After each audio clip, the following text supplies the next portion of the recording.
Peace and light, family. If you can hear me and see me, put a number 9 in the chat.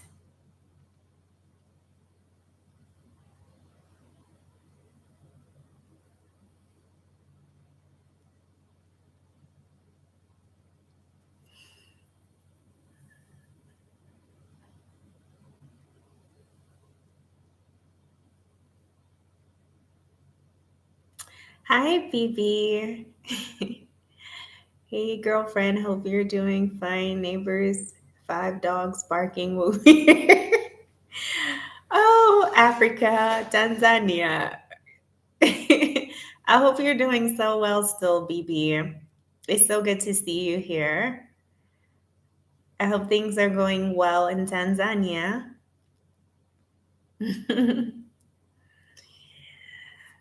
Habari.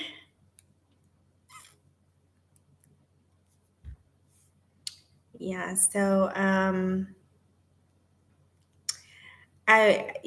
would say that I would wait a bit longer just for some people to come in and join.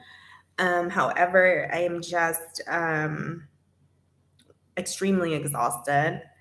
Um, I'm sorry, hold on one second, you guys. My phone is not working, and I've been waiting on hold for them to respond, and they just responded. So just please bear with me one second. Okay. All right. So they're still checking. So, okay. So I thought this was really important for me to finally touch on this subject of depression. Okay. As I'm looking on social media, whenever I go onto, um, Telegram or even YouTube, I see a lot of melanated women talking about, how they're dealing with depression. And it's quite a bit, and it's really alarming. Okay, good. I'm glad you're doing fine. Karibu, karibu. Um, I thought it was, important for me to touch on my bout with depression, and how I overcame it.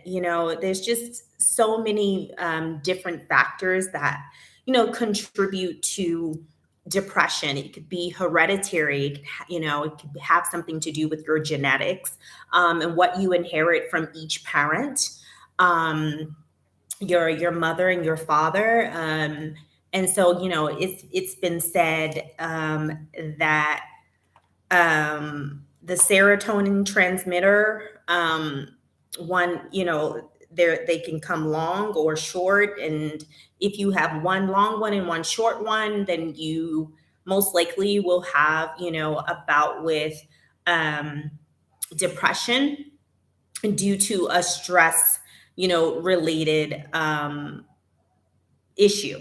Okay. And so it's, again, I thought it was important for me to just touch on how I overcame it. And when I went through my bout with depression, I was quite young, very young. I was only, 14, 15 years old. And I didn't quite know all about, depression. But I knew something was wrong, and I did know that I was depressed.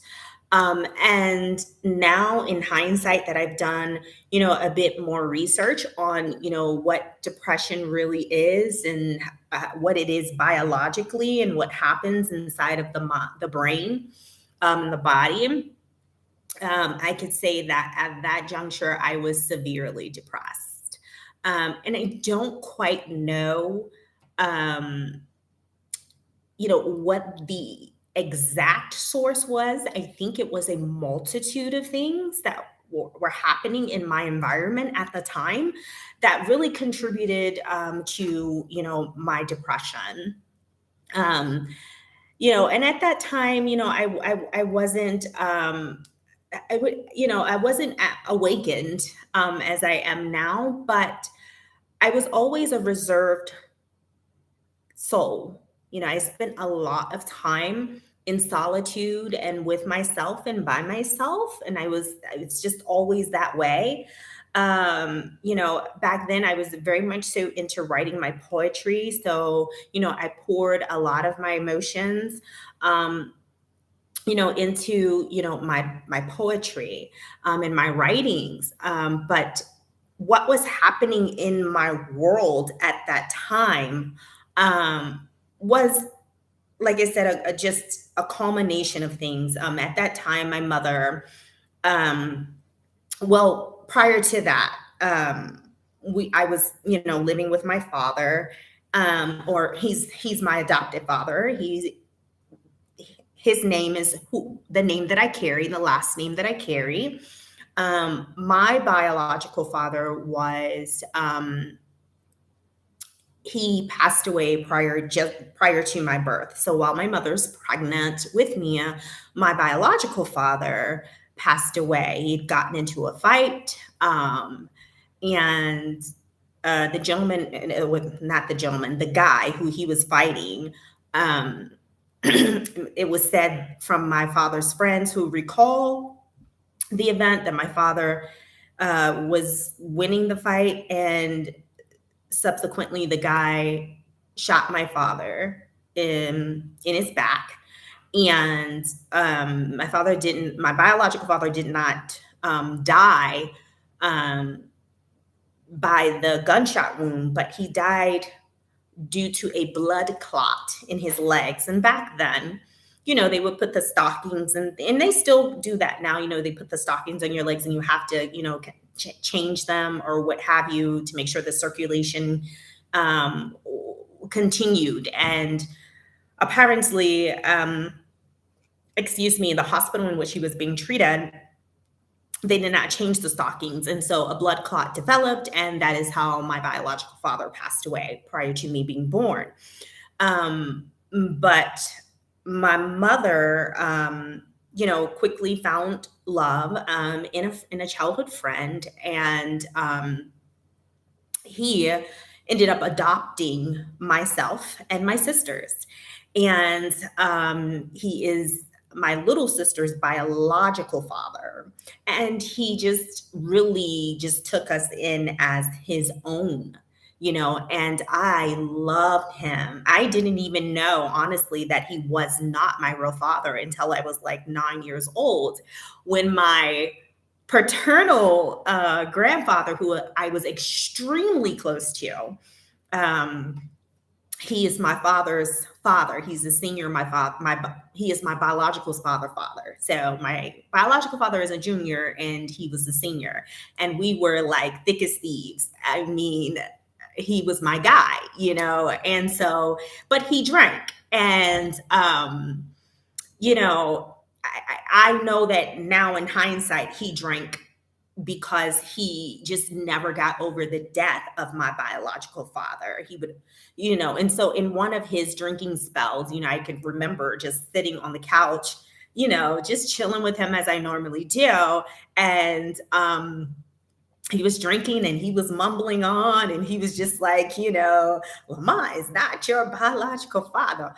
Your biological father is my son, and he was just really passionate about it. And I was just like sitting on the couch, like, what? Like, what did you just tell me? I was stunned, and my sister Sean, my oldest sister, she was just like, she calls me Mika, and she's like, it's true. It's true, right?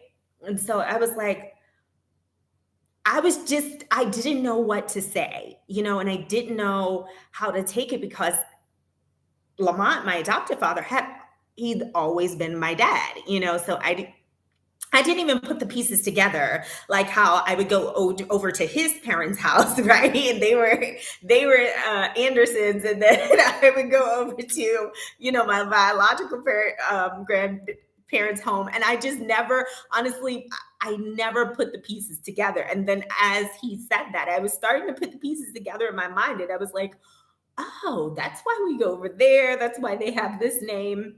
You know, that was that. And so, he spilled the beans and told my mother about it. She told me the story about, how my father passed away. But yeah, my adoptive father was so amazing. And although he struggled with substance abuse, he was just a beautiful light, a beautiful person. Like every day he would pick us up from school and he would take us out to the parks. And my father my adoptive father, he was a builder. He would take me to work with him, and he would teach me all these things about construction. you know every time there was like a PTA meeting, he was there. He would always just like motivate me and just congratulate me, on my grades and just everything. He was just a really good dad. Even though he had a substance abuse problem, he was just an awesome dad. And so he would take us to wrestling. I mean, we did everything. And so we were with him and we were living with him for a while. And, he just, the drug use got, just the best of him. And he has a traumatic story as well. His biological parents, he comes from a broken home and a home of abuse. All of his siblings, I think it's like 8 or 9 of them, they were all split up and put into foster care. So he really, he had a sad story. So it was it was just a beautiful thing, that he turned out to be just this still loving and bubbly, type of personality. But obviously he was fighting his own demons, as to why he was, using substance abuse to, kind of cope. And so, yeah, we ended up having to move from the apartment because my father just couldn't keep up with the bills or whatever. And because of the substance abuse, we were just losing our place. So we ended up, going with my mom. And for, a while, I would see my dad like here and there, but then eventually I just didn't see him anymore. And it broke my heart. It really broke my heart because he was the only father that I knew, aside from my papa, but he was my dad, and so it really broke my heart that I wasn't seeing him. I didn't know he was okay. And so we were dealing with that. And then my mom was, she had divorced him, and so she was moving on with her life and she had found love again. And the man in which she had found love in again, I really didn't care for. I really didn't. And at a young age, I could really sense that, he did not truly want to develop an authentic relationship with us. I think we were just an add-on. I think he definitely, wanted that relationship with my mother, and we were just there, and that's what I felt and knew. And my mother seemed to think that I was just so in love with this man, and I wasn't. Of course, he would give me money and things like that. And if you're a kid, you're going to take the money. You want the money. You go to the store, buy whatever it is you want to buy. And that's I saw it for what it was. I never really had a connection, with him. I didn't. And so that relationship ended up turning sour, and I experienced something that I had never ever experienced before, and it broke my world. And just seeing my mother in a physically abusive relationship, like the first time that it happened, literally my world shattered. Because yes, I would hear my adoptive dad and my mom argue, but he never put his hands on my mom. And he would always speak so highly of her around us and how much he loved her and how much she was the most beautiful woman that he had ever laid eyes on, and he would, always just lift her up, to us. And so, yeah, they had their arguments. It was over. It was that, but there was never anything physical. And so the night that, she got into a physical altercation with her new husband, it broke my world because I'd never seen that ever. I had not seen that. And I don't think my mother really understood how much of an impact it had because to this day she denies that it really happened.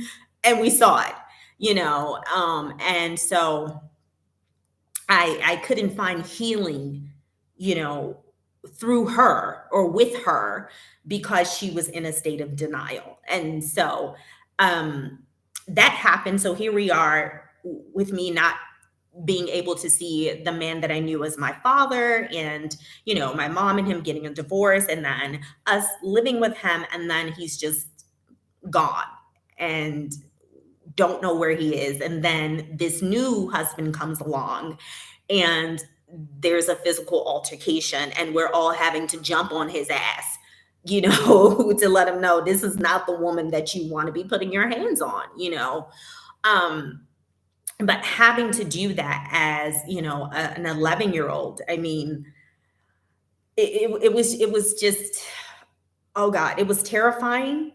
It was very much so terrifying. It was confusing. And so, I had that. And so the relationship was just, it was a tumultuous marriage. It was a tumultuous marriage. And then on top of that, he was a street guy. And so he ended up um, abusing substance, being a substance abuser as well. And I remember, one time, back in the day, the 90s, there were, the bamboo earrings, at least 2 pair. Like my mother kept us decked out.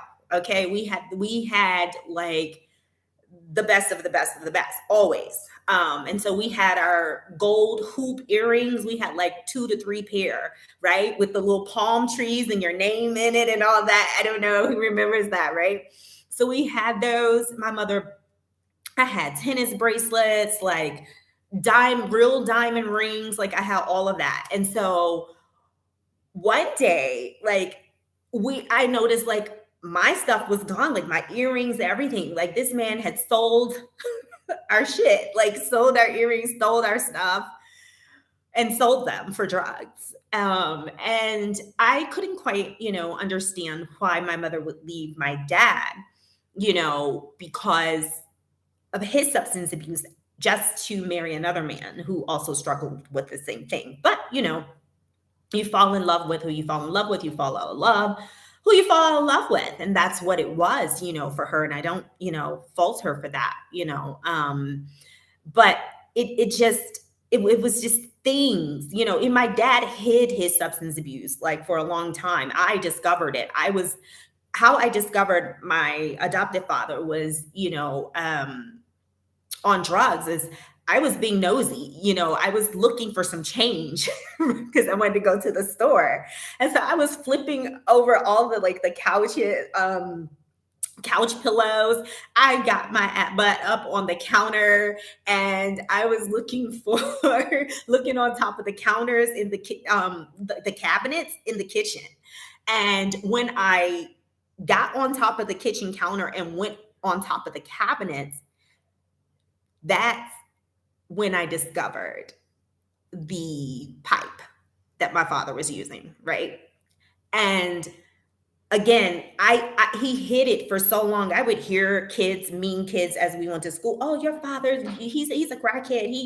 He's on crack and this and that. But I'd be ready to beat their ass, like straight up fight, because I'm like, no, he's not, because he hid it for so long, and so that was like confirmation. Like I had to really come to grips with, my father, me really now realizing that my father is actually like, on crack, my adopted dad. And so for her to then go to another man and then, he had an issue with heroin.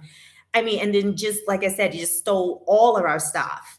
And, I never went through that, with my adopted father, But yeah, it was just bizarre things to me. It was just very weird because I was in a sheltered like little bubble.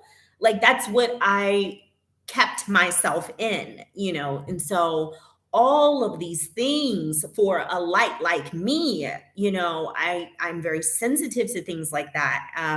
I just honestly just couldn't take it. And so I'm sure all of those things, definitely played a part in my depression in my youth, in my teenage years.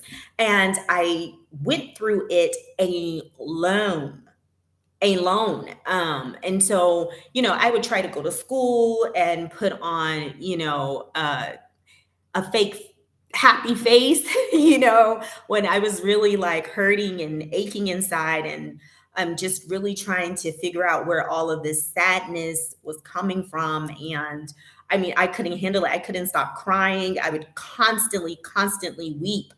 And it was just, I mean, it was taking a toll on me. It gotten to a point where I just didn't go to school. I straight up missed probably half of the school year. And so I developed a pattern of I just wouldn't go to school.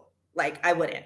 I would get up like I was going to school, to make my mom think that I was going to school. And then like once she left for work, because she had to leave really early, I would stay home. I would literally stay home. And sometimes my mom would come home from work early, and I would hide under the bed. I hid under the bed so that she wouldn't know that I was home. I just did not feel like being around anyone. It was exhausting trying to put on this fake face as if I was like happy when I was really like broken and extremely, down and sad inside. And if you think about the word depression, you think about, just something pressing down on you, and so, you feel really heavy, heavy with grief, that you can't quite, navigate through, because you don't even really understand, where it's coming from. And especially being, a teenager. So it was really a difficult time for me. And so, yeah, I just, I didn't go to school. And what I would do is I would pick like 1 week and I would go to school. I would straight up make up all of my work, all of the work that I had messed prior in the weeks prior. Do you know I made the honor roll every time? I would make up all my work and still be on the honor roll. And the only way my mom found out is, of course, when the report card came and then it lists like the amount of days that you were absent, like from school, and I was just like, oh shit, what am I going to tell her? I'm like, well, hopefully she's not so mad because I made the honor roll, so, that's what I did, to kind of cover up. And I went to the hospital. I would have my pediatric checks and, they would ask because at this time, it was this new thing of you being independent and you're not needing your parents. And so, confiding in your pediatric physician. And I still would go to my checkups and still would not say anything, about what I was going through. Like I didn't mention it to anyone. And it wasn't until it got so bad that I attempted to just take myself out of this thing. Probably a good 2 times. I was done. I just didn't. I just was like, I don't want to be here. I don't want to like endure this horrible sadness that I'm enduring. But one thing about me, even then, like I said, I spent a lot of time with myself, is I always had this undying will, to just heal myself and to go within and figure out what was going on. And although then I didn't really know about meditation or what have you, but I would literally lock myself in my room. And back then, of course, I would listen to my gospel music and I would literally just be in darkness and crying out, but crying out inside of myself, not audibly where anyone else could hear it. And I would put on my headphones and listen to my gospel music. I would do positive affirmations. Even then, I would tell myself that I was healed. I would tell myself that I was loved, and that I was safe and that I was secure. And I would do this constantly, constantly, and just be in total, total darkness. And I would cry out to, the Most High and ask, what is going on with me? Heal me, help me to heal myself. Help me to understand what is going on inside of me. What is the source of these things? And whatever it is, show me the way, to eradicate it from my life and to overcome this thing. And I would constantly cry out and ask this. And I can tell you that it didn't happen overnight. It didn't. I cannot say how long I did the positive affirmations and that I sat in the darkness and I cried out internally inside of myself, and just loving on myself and just really just pulling from that will inside of me to get through this thing because I knew that my future was bright. And so, just the attempts that I did make, they were unsuccessful. So I'm like, well, here it is. This means that I, have a purpose. So I might as well, navigate through this thing and overcome it so that I can live in my purpose. Right. And that's what I did. And I can say just literally one day, I just realized that I was no longer depressed. Like I said, it didn't happen overnight. It was like I was in one world, and then the next, the day that I realized I was in a whole other world. It's kind of hard for me to articulate it, right? But I know that it didn't happen overnight. It didn't. But I just, like I said, it's just like one day I woke up and I realized you've overcome. Like you did it, like you made it. And then that day, and I was like almost 16, right? I told myself, never, ever again will I be depressed.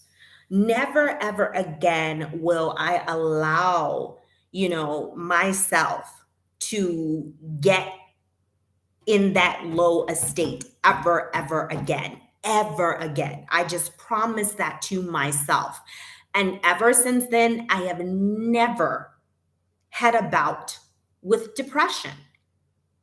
Never, ever again. And like I said, it didn't happen overnight. It was like I was literally battling, with all of these things, when I learned to create this safe space that no one or anything could penetrate. That's what I learned to do. So whenever, my mother's husband at the time, whenever he would come over, like before, it would just, oh God, it would make me so angry, sad, and frustrated because I knew it was going to end in some sort of argument or fight. So whenever, she would make up with him and I would hear the doorbell ring and it was him, like my stomach, it would sink down. But what I learned to do when I was battling my depression was that I learned coping mechanisms, and that I created for myself. And so I just learned to create the world that was safe, that was secure, that was full of love. Like that's what I would do. I would create this reality, right? And so whenever, he would come around, I would just block it out. That wasn't my world and it wasn't my reality. My world is filled with love. My world is filled with respect. My world is filled with gratitude. It's safe and it's secure, and no one can hurt me in this world. That's the coping mechanism that I developed for myself. Like whatever trigger it was, whether it was him or, friendships or, sibling rivalry, whatever was going on, because it was a lot of that too. I was a very much so misunderstood because, again, I was extremely reserved and to myself. I only had a few select girlfriends that I would hang out with. But other than that, I was by myself. I was always, just by myself. And I don't think that my sisters quite understood me.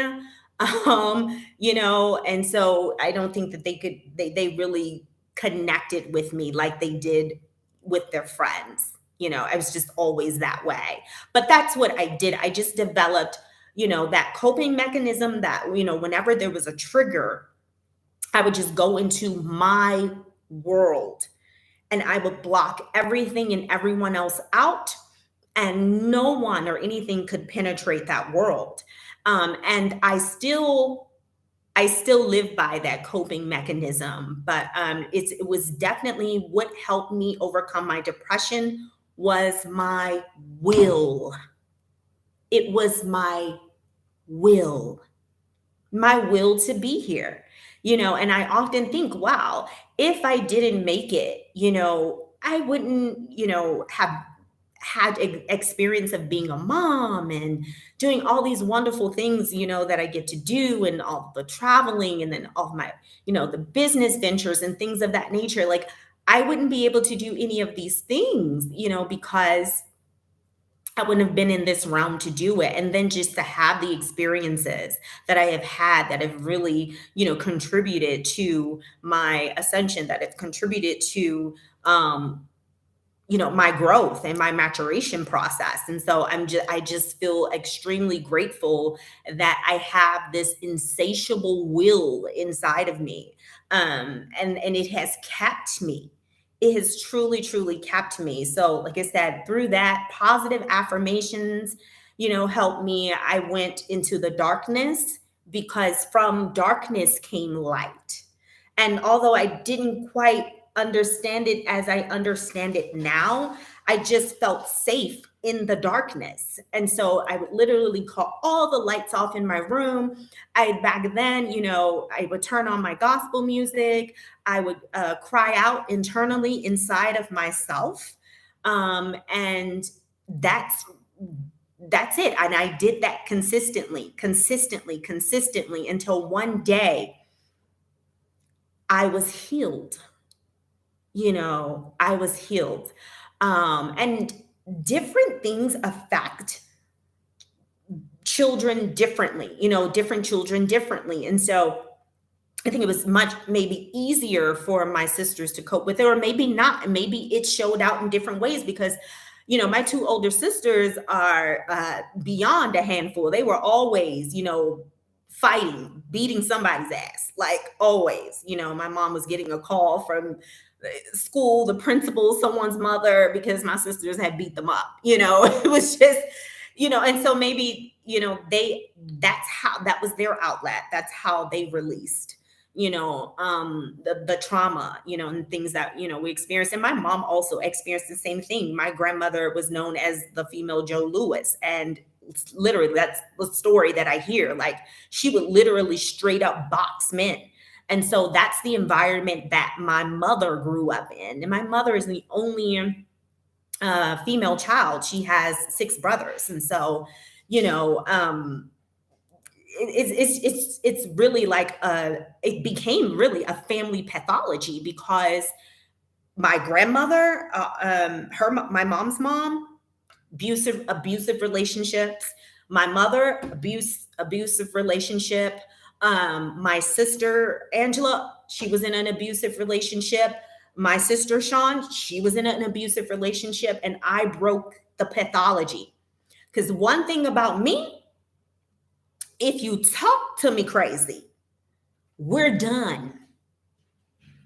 Like, that was just my border. If you can talk to me crazy, then that's like step 1 before, you think you can physically like put your hands on me. And I had already made up in my mind, you put your hands on me, you might as well go ahead and pick out your casket because I'm not going there. You're not going to put your hands on me. I'm just not going to have it. Like all of the anger that was inside of me, from seeing my mother and my sisters, like all that shit would have been unleashed had anybody I was with put their damn hands on me. I don't play that shit. I don't. And so I have a line. Talk to me in a certain way. If you're aggressively talking to me, then I can see how you can become physically abusive, and I'm not going to stick around to see it. I'm not, because it's not going to end well. And so, I set those boundaries, and I'm just so grateful that I did not have to deal with that. I always had a standard of what was acceptable and what was not. And if I saw that a guy, he didn't meet those standards, we have nothing to talk about. We don't have anything to talk about. And so, yeah, I just thought that I would share my story and just let any, woman, especially the woman, because again, we are the matriarchs of the nation. We are the first men, all fetuses are female first. And so that already tells you, who was here first. And it does not mean that the man is insignificant. And I really wish that I did not have to say that just to stroke someone's ego. I wish that people were mature enough to overstand and understand where I'm coming from. But we are the matriarchs of the nation. And, life comes through us. Of course, the man planted into the earth, into our womb. And, we build the bodies, and we birth the nation. And so we have an extremely important role, within the nation. So it's extremely important that we are healthy in every way. And because I know that if we're healthy, the whole family is healthy. And if the whole family is healthy, then the whole nation, is healthy. And so just seeing just so many melanated women talking about how, depressed they are and how they're just battling with this depression. And a lot of them just cannot cope and they're taking themselves out of here. It really does break my heart. And I'm here to say, as someone who has overcome depression, in their adolescent years, that you too can do the same. You too can do the same. You just have to have the will. You have to have the will, and you have to be consistent. And I was consistent about healing myself. I was consistent, and so you can do it too. So let me see. Okay, we have BB. Mine was emotional due to not being able to control my circumstances or the path I wanted to go. BB, racism, white supremacy contributes to Black people's depression, and trying to fight through it seemed more than I could take at 14 years old when I really noticed. Antidepressants helped me a lot. Oh, okay, wow. Okay. Verbal abuse from family was why I moved around a lot, and eventually to Africa to get far away from them. And you know what, BB, that's our, like I said, there's just so many contributing factors, that bring upon depression in the Melanite nation. Just like I said, it can be genetic and hereditary, or it could develop just through your, environmental factors. It could develop from, relationships, whether it be family or romantic relationships, just societal, factors can definitely, like you said, the racism and all of that systemic, depression can come from, systemic factors as well. So it's layered for us. We've been constantly, abused and constantly oppressed, and just in this perpetual state of forgetfulness. And if you don't even, know who you are, you don't even know like where to pull the power from, really, so that you can overcome and heal yourself, because you don't even know, who you are. Because if you knew who you are, then that would be your blueprint. There's a blueprint that comes with that. There is an internal reference that you have, that you can, call upon, that, you can refer to, to give you what you need so that you can heal yourself, and so a lot of us don't even have that to fall back on, and again, we've just been destroyed on so many levels, being constantly oppressed, constantly disenfranchised, constantly abused, constantly murdered, and then it's like even within our own nation. I mean, we have, colorism, and we have hatred towards one another. There's envy. It is just we deal with so much from everyone and ourselves, and it's just sometimes it's too much, and then even just dealing with our family structure, and that being strategically, and systematically, torn apart,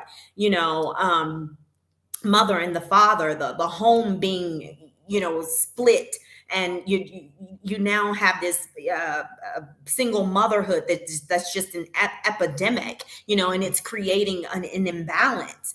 We have that. It's so many things that are really depressing, pressing down on us. And it's just like it just keeps on and keeps on and keeps on until it becomes suffocating, truly. And then we're dealing with that taboo that's in our community, where you don't seek counseling, you don't seek help. You keep this to yourself, and you keep this within the family, and we don't see, like, my granddad would say, I don't need no head doctor. I don't need no head doctor. Ain't nothing wrong with me. And so that was kind of, that's that type of, that attitude, that we have, and the mentality that we have. And it doesn't mean that you are crazy, for seeking professional help. That's actually what helps you from going crazy, so it's quite the contrary. And that's in it doesn't mean that you have to go to a mainstream or Western doctor, because that, sometimes that does not work for us. I know, BB, you said that the antidepressants worked for you, and that's really great, but there's so many where it's made their situation worse. And a lot of them put our people, in a kind of a zombie-like state. And so I'm so grateful that it worked for you, and I am so grateful that for me, it did not require me to take Western medicine, and I'm just grateful. But I'm so grateful that it did work. So that, I mean, like BB said, that helped her tremendously. And in others, it doesn't. And so it's important that treatment is not generalized. What may work for one may not work for the other. Okay. But in it all, depression gave me the opportunity to go within myself.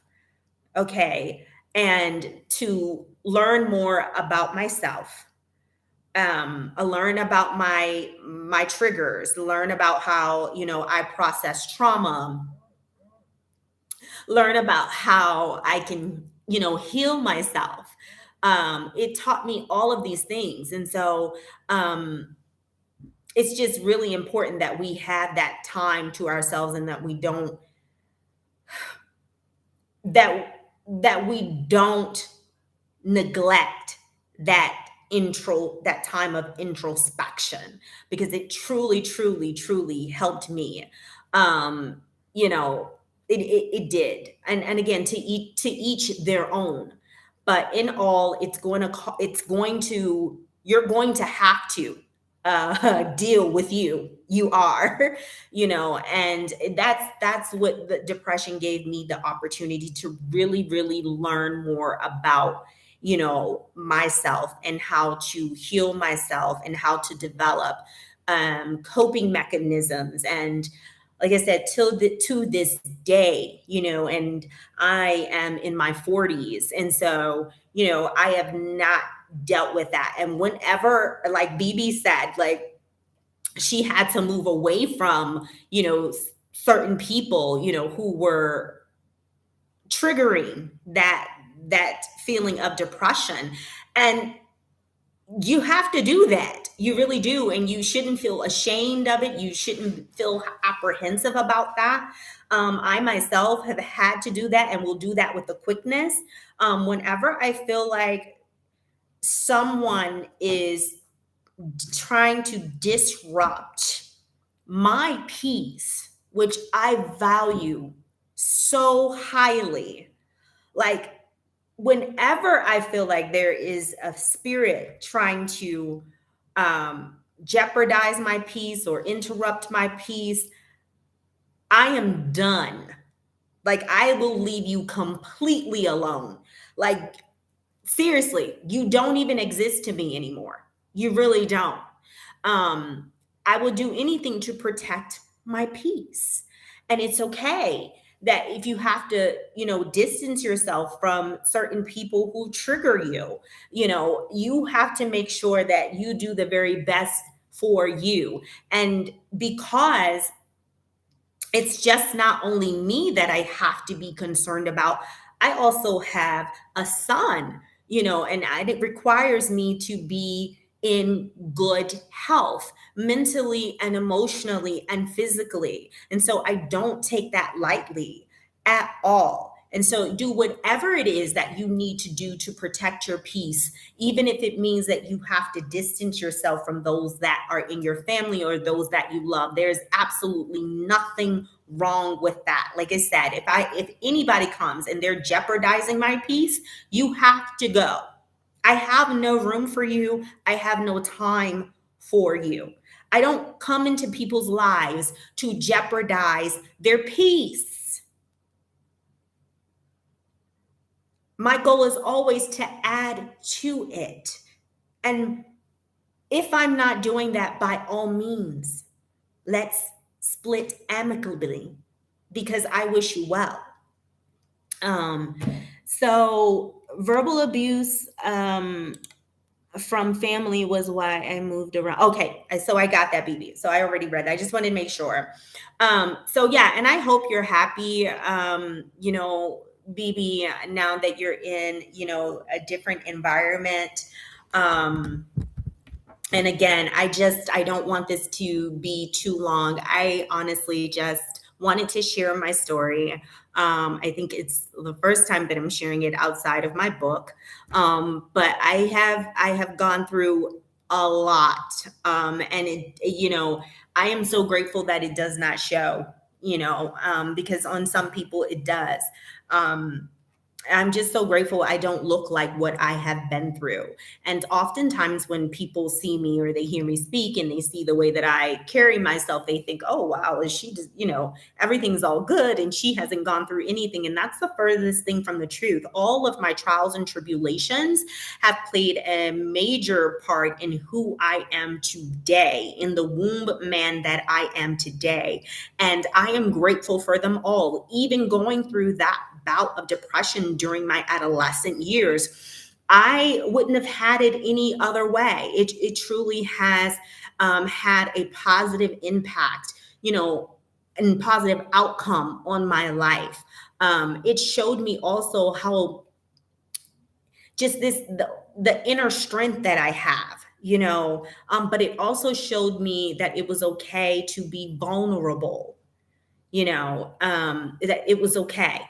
And so, yeah, I'm extremely grateful. And I just want the sisters, to know that you can overcome this thing and you do not have to allow this thing to consume you. You don't. You can overcome it. and you can come out much better on the other side. All you need is, consistency and your will. With your will, it will be the driving factor to keep you going every day, in and doing what you need to do to heal yourself. And like I said, it wasn't just one thing that contributed to my depression. It's important to know what the source of your depression is. And so I knew that it was just a multitude of things that I was just kind of just holding within. That was another thing. I really did not talk about anything to, my sisters or my mother. I wasn't that type of child. I wasn't. I kept a lot of things bottled up inside. And that's not okay. It's not okay. You have to have some sort of outlet. And I think prior to that, although I was really good at writing poetry, I really got into it like after that bout. Like I really started to pour out my emotions, anything that, I felt like I needed to get rid of, or anything that I felt like I needed to express or transform, into poetry and into, it's really word therapy for me. That's what I did. I just really started to get serious about it. And it was just very cathartic for me. And I would encourage women, the sisters, who are dealing with depression, to really find an outlet. It's really, really helpful. I don't know if it's exercise, or again, maybe you write. Some might just need to go and throw some shit around, honestly. So that helps too. Just being able to don't, I'm sorry, don't deny yourself the right to process your feelings, right? Remember I said that I felt like I would stay home from school because I got tired. It was exhausting, like just pretending like I was happy. Don't pretend. Process your feelings and allow yourself to feel. If you're angry, be freaking angry, but don't be consumed by it. If you're sad, have your moment of sadness, but don't be consumed by that. Don't feel like you always have to be happy all the time just to appease other people around you. Right? It's it's so funny because when I ask people how they're doing, I often wonder within myself when they answer, are they being truthful? Right? Because we get into this kind of like call and response kind of thing. Even in, Kiswahili is kind of like, you say habari and they say mzuri, but are you really? Like, are you really well? And it's kind of like, even with us, we say, hi, how are you? How are you doing? And oh, I'm fine. Are you really fine? Are you really okay? Or is this, this normal, standard, generalized response that, we have been conditioned to give one another, to reply back to someone when they're asking you how you're doing? What's wrong with really saying, you know what, today I'm not feeling so well. I'm just not. And you have so many others who are just like, oh, but don't kill my vibe, or oh, I can't get into that. And it's just like, well, those are the people that you might want to question about why they're in your life. Of course you want to move through those emotions and you don't want to become stagnant, but you should not be ashamed or apprehensive about telling those who say that they love and care for you that you really are not feeling well, that you really don't feel good that day, that today I'm having a really shitty day. Oh, today I'm really angry, So that's that. I may do my second live just to get it out there today. I think it's also very important for me to talk about um, this traumatic experience, that I went through. It may save a life. But yeah, that's it. I just wanted to share my story, and I hope that it has a positive impact on someone, on my sisters out there who are dealing with this depression. I hope that just like me, you can overcome. And I know that if I did, I know you can. I know you can. All right. So, peace, love, and light, fam. Until next time, be good. All right.